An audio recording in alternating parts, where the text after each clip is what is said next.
মুফতি মাওলানা আমির হামজা সাহেব নিজেকে আসলে উপরওয়ালা বলেছেন। আপনারা পুরো বক্তব্যটা দেখবেন। আমি তার পক্ষে বলছি, বিষয়টা এমন। মেডিকেল এবং সদর নিয়ে কিছু অভিযোগ আমার কাছে আছে লিখিত, এগুলো আমি জানিয়েছি, সদরে জানিয়েছি এবং সময় দিয়েছি, এগুলো পাল্টাতে হবে। ওনারাও প্রথমে অন্তত ভুল স্বীকার করে এবং কি মাপ চেয়েছে যে এটা আসলে আমাদের কন্ট্রোলের বাইরে ছিল এবং উপরওয়ালার দোষ দেয়। উপরওয়ালা কুষ্টিয়ায় কেউ নেই, উপরওয়ালা এখন। উনি বলছেন যে হসপিটাল ভিজিট করে হসপিটালের যে অনিয়মগুলো আছে সেই অনিয়মগুলোর ক্ষেত্রে তিনি এটা বোঝাতে চেয়েছেন যে এই অনিয়মগুলো কেন হয়। তো লোকেরা জবাব দিয়েছে যে উপরওয়ালাদের কারণে হয়। আসলে কথাটা হয়তো উনি বোঝাতে চেয়েছিলেন উপর মহলের কারণে হয়। আমরা বাংলাদেশের যে কোনো আপনি সেক্টরে যাবেন, কথাটা বলতে গেলেই যে আসলে আপনি এই অন্যায়টা করছেন কেন, যে আসলে হুজুর আমার তো কিছু করার নাই, উপর মহলের নির্দেশ। তো উপর মহলের নির্দেশের কারণে এটা আমার করতে হয়েছে। তো যেহেতু উনি রমাদান মাসে অনেক সময় দেখবেন কথা বলতে গেলে আমাদের মেজাজ খিটখিটে হয়ে যায়, অনেক সময় দেখা যায় ভারসাম্য ঠিক থাকে না, অনেক সময় কথা আমরা গোলমাল পাকিয়ে ফেলি, এটা হয় স্বাভাবিক। তো উনি উপর মহল বলতে গিয়ে উপরওয়ালা বলে ফেলছেন যে এখানে তো উপরওয়ালা বলতে কিছু নাই, উপরওয়ালা এখন কুষ্টিয়ার ভিতরে আমি। এটা একজন এমপি তার মাসউলিয়া বুঝাতে গিয়ে বলছেন, কারণ কুল্লুকুম রাইন ওয়া কুল্লুকুম মাসউলুন আন রাইয়াতিহি, প্রত্যেকে দায়িত্বশীল, দায়িত্বের ব্যাপারে আপনাকে জবাবদিহিতার সম্মুখীন হতে হবে। এজন্য বর্তমান পার্লামেন্টে প্রায় 24 জনের মতো ওলামায়ে কেরাম আছেন। আমরা দেখতেছি সবাই এত দৌড়াচ্ছে সুবহানাল্লাহ জনগণের জন্য। গতকালকে দেখেছি যে একটা জায়গায় উঠার জন্য লিফট বন্ধ। তো আমাদের সিলেটের এমপি সাহেব মাশাআল্লাহ তিনি আলেম, তিনি চলে গেছেন, গিয়ে বলছেন লিফট বন্ধ কেন, জনগণের টাকায় লিফট বন্ধ থাকবে কেন।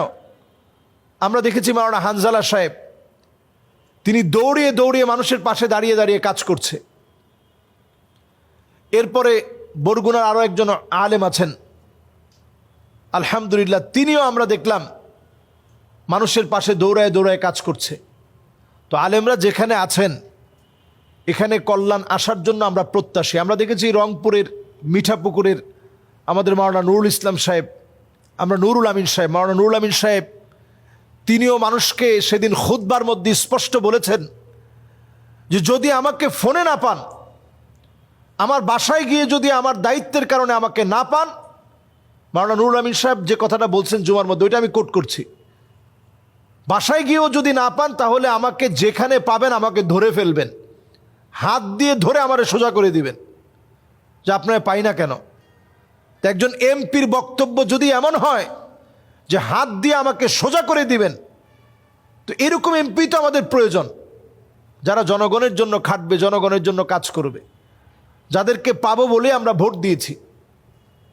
তো আমরা আশাবাদী যে আমাদের যারা ওলামায়ে কেরামের একটা বহর এখন এবছর পার্লামেন্টে গিয়েছে, একটা পরিবর্তন আসবে ইনশাআল্লাহ।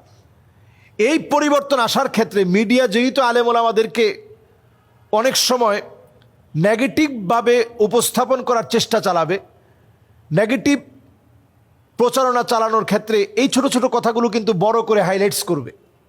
যেমন এই কথাটা যে আমি এলাকার উপরওয়ালা, আসলে এটা বাহ্যিক দৃষ্টিকোণে কোনো ব্যক্তি এই কথাটা বলতে পারে না।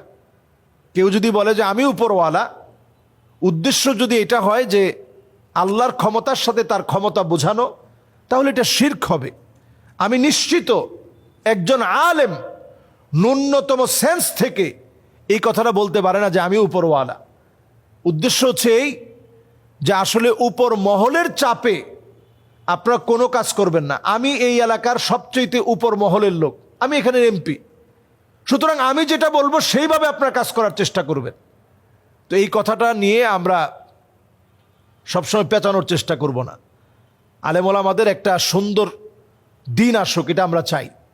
এজন্য আমরা ভালো জিনিস ভালোভাবে উপস্থাপন করব, আলেমদের পাশে থাকব, নিজেরা কথা বলার সময় খেয়াল রাখব ইন্নাল আবদা লা ইয়াতাকাল্লামু বিল কালিমা, মানুষ কখনো কখনো একটা কথা ভুলভাবে বললে এত দূরে চলে যায়, আবআদু বাইনাল মাশরিকি ওয়াল মাগরিব, একেবারে অনেক দূরে চলে যায়, মানুষের মন থেকে ছিটকে পড়ে যায়।